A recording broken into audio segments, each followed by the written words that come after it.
Hello बच्चों, आज एक दूसरी कहानी। एक बड़ा सा महल और उस महल में वो एक ऊंचा सा सिंहासन। उस सिंहासन पर राजा बैठे हुए हैं और उन राजा का नाम बताऊं क्या है? उन राजा का नाम है कृष्णदेव राय। गेस कर लिया ना कि मैं कौन सी कहानी सुनाने जा रही हूँ? बिल्कुल सही गेस किया। आज मैं फिर तेनालीराम की कहानी सुनाने जा रही हूँ। तो महाराजा का दरबार लगा हुआ और उनके बगल में उनके बहुत ही चतुर, उनके दरबार में बहुत मुख्य स्थान प्राप्त करने वाले तेनालीराम बैठे हुए हैं। राजा थोड़े चिंतित हैं और उन्होंने तेनालीराम से कहा, तेनालीराम, मुझे ऐसा लगता है कि हमारे राज्य में कुछ ऐसा हो रहा है जो नहीं होना चाहिए।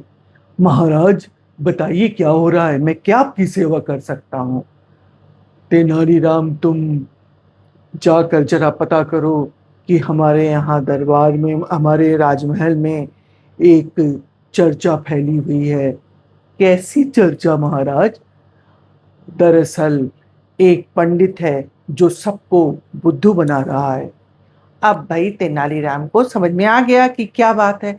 हुआ ये कि कृष्णदेव राय के दरबार में दूर एक गांव में एक पंडित था और वो पंडित लोगों से कहता था कि जिस किसी को जो कुछ भी कष्ट है मेरे पास आओ, मैं तुम्हारे कष्ट दूर कर दूंगा।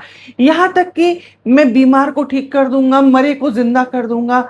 लोग लंबी लाइन लगा के उसके पास खड़े रहते थे। तो वो लोगों से मनमांगा रुपया पैसा लेता था। तेनालीराम भी पहुंचे वेश बदल करके और जा करके खड़े हो गए लाइन में।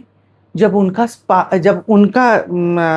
समय आया, जब वे पंडित के पास पहुंचे तो तुरंत उसके जाके चरणों में गिर पड़े और बोले, पंडित जी, मुझे कृपया बचाइए, मेरी ना एक बिल्ली मर गई है। पंडित ने उनको आश्चर्य देखा, बोला, बिल्ली? अरे इसमें क्या बड़ी बात है, मर गई तो मर गई। अरे नहीं पंडित जी, आपको नहीं पता वो बिल्ली मुझे कितनी प्रिय, वो मेरे पिताजी ने मुझे उस छोटे से बच्चे के रूप में दी थी और वो बिल्ली मेरी बहुत प्यारी थी। पंडित जी, कुछ भी कीजिए पर उसको बचाइए। पंडित को लगा, आह, मौका अच्छा है, इससे मन मांगी रकम मैं वसूलता हूं। तो पंडित ने कहा, देखो भाई, ऐसा है, मैं तुम्हारी बिल्ली ठीक कर दूंगा, लेकिन तुम्हें 100 सोने की मोहरें देनी पड़ेंगी। हाँ हाँ पंडित जी, मैं जरूर दूंगा। और ये कह के तेनालीराम ने 100 रुपए, 100 सोने की मोहरें दी और साथ में एक मरी हुई बिल्ली। दरअसल वो बिल्ली मरी नहीं थी, वो बेहोश बिल्ली थी। उस बेहोश बिल्ली को एक थैले में बंद करके तेनालीराम ने पंडित जी को दे दिया। तो जो पंडित था उसने कहा कि कल आना। तेनालीराम ने कहा, पंडित जी, ये काम आपको पूरी दरबार में भरी सभा में करना पड़ेगा। अब तो पंडित कांपने लगा। उसे लगा, अरे मैं भरी सभा के सामने कैसे जाकर के इतना बड़ा झूठ बताऊंगा, मेरी तो दुकान बंद हो जाएगी। लेकिन भाई तेनालीराम की जिद के आगे पंडित ने सोचा, चलो जो होगा सो देखा जाएगा। अब दूसरा दिन, और दूसरे दिन क्या हुआ, दरबार सजा, सारे लोग दरबार में बैठे, सब लोग सांस रोके हुए कि भाई आज तेनालीराम क्या चमत्कार दिखाने वाले हैं। पंडित भी आया, साथ में वो बोरी भी लेके आया।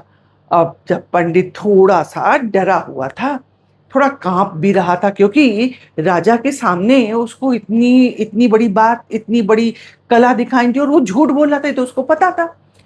तो जैसे ही वो वहां बैठा और उसने थोड़ा चारों तरफ कुछ फूल माला बिखराई, दीपक जलाया और कुछ मंत्र फूकने लगा, तब तक भर में वो जो बिल्ली थी वो होश में आ गई और कुछ अंदर हरकत होने लगी।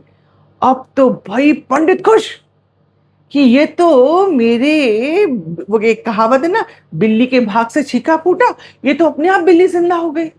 तो उसने, जो पंडित ने, जल्दी से उस थैले का मुंह खोल दिया और बोला, ये देखिए चमत्कार हो गया, मैंने तो बिल्ली जिंदा कर दी। तेनालीराम खड़े हुए, बोले, पंडित, तूने बिल्ली नहीं जिंदा की, मैंने महाराज के अनुरोध पर एक बेहोश बिल्ली तुझे दी थी और तू सबकी आंखों में धूल झोंक रहा है। उसके बाद तो पंडित कांपने लगा। राजा ने कहा, पंडित, तुम्हें सजा दी जाएगी। अब तो भाई पंडित और कांपने लगा और महाराज के पैर के पास गिरकर बोला, महाराज, मुझे माफ कर दिया जाए। महाराज ने कहा, तब माफी मिलेगी जब तुम जितने लोगों का पैसा लिया, जिन जिन को धोखा दिया, उन सबको तुम उनका पैसा वापस करो। पंडित ने बिल्कुल डरते हुए कहा, हाँ महाराज, मैं सबका पैसा वापस कर दूंगा। तो इस तरह से जब वो रोने गिड़गिड़ाने लगा तो तेनालीराम को हंसी आ गई और तेनालीराम के हंसते ही पूरा राजमहल ठहाके से गूंज उठा और महाराज ने उसको पंडित को अभय दान दिया। अभय दान मतलब उनको जीवन दान दिया और फिर जिनका पैसा था सबको उनका पैसा लौटाया। तो कैसी लगी कहानी बच्चों? अगर अच्छी लगी हो तो लाइक और सब्सक्राइब जरूर करना। फिर इससे अच्छी कहानी सुनाऊंगी।